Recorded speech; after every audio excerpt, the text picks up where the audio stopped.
सिंह जी के चटवा पाणे जी के चटवा हियो हम परेशान सखी पाणे जी के चटवा हियो हम परेशान सखी खाली जो बना के ढकवा से हियो हम परेशान सखी खाली जो बना के ढकवा से उठलाली लगावल छोड़ दिलियो हम यादव जी के चटला से उठलाली लगावल छोड़ दिलियो हम पाणे जी के चटला से हियो हम परेशान सखी खाली जो बना के ढकवा से हियो हम परेशान सखी खाली जो बना के ढकवा से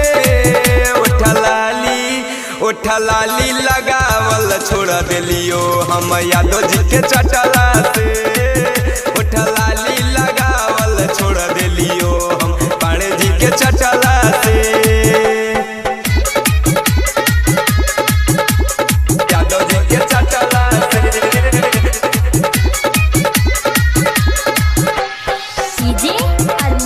डीजे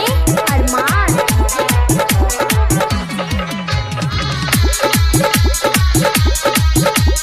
पाणे जी के चटला से चढ़ल जवानी देखी के हमारो मारो हो दे बड़ा सीटी खाइल चाहो हो सुने गे सखी चूल्हा में से के गलीटी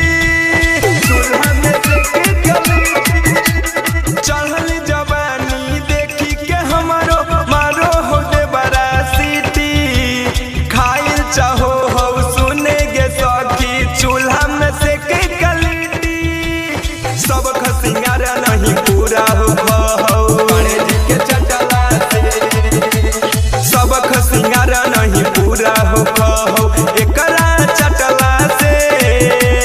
सब खसिंगार नहीं पूरा हो एकरा चटला से उठलाली लगावल छोड़ दिलियो हम यादव जी के चटला से उठलाली लगावल छोड़ दिलियो हम पाणे जी के चटला से पाणे जी के चटला से यादव जी के चटला से डीजे अरमान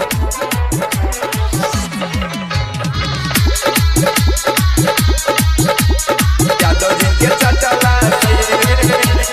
रंजीत भोजपुरिया चंदन पांडे परोल हो हमारा पीछे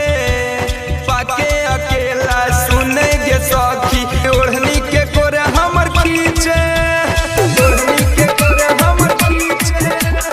रंजीत भोजपुरिया चंदन पांडे परोल हो हमारा पीछे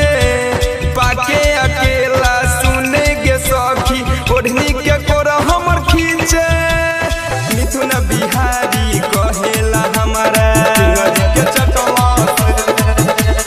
इनरजीत यादव कहेला हमारा घटो न बटला से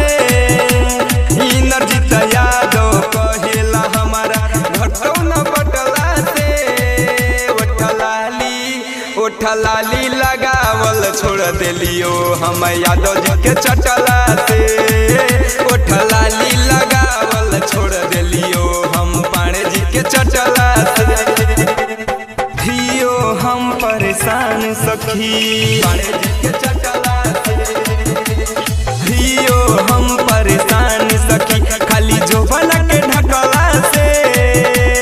हियो हम परेशान सखी खाली जो बना के ढकला से उठलाली लगावल छोड़ा दिहानी हई यादव जी के तकला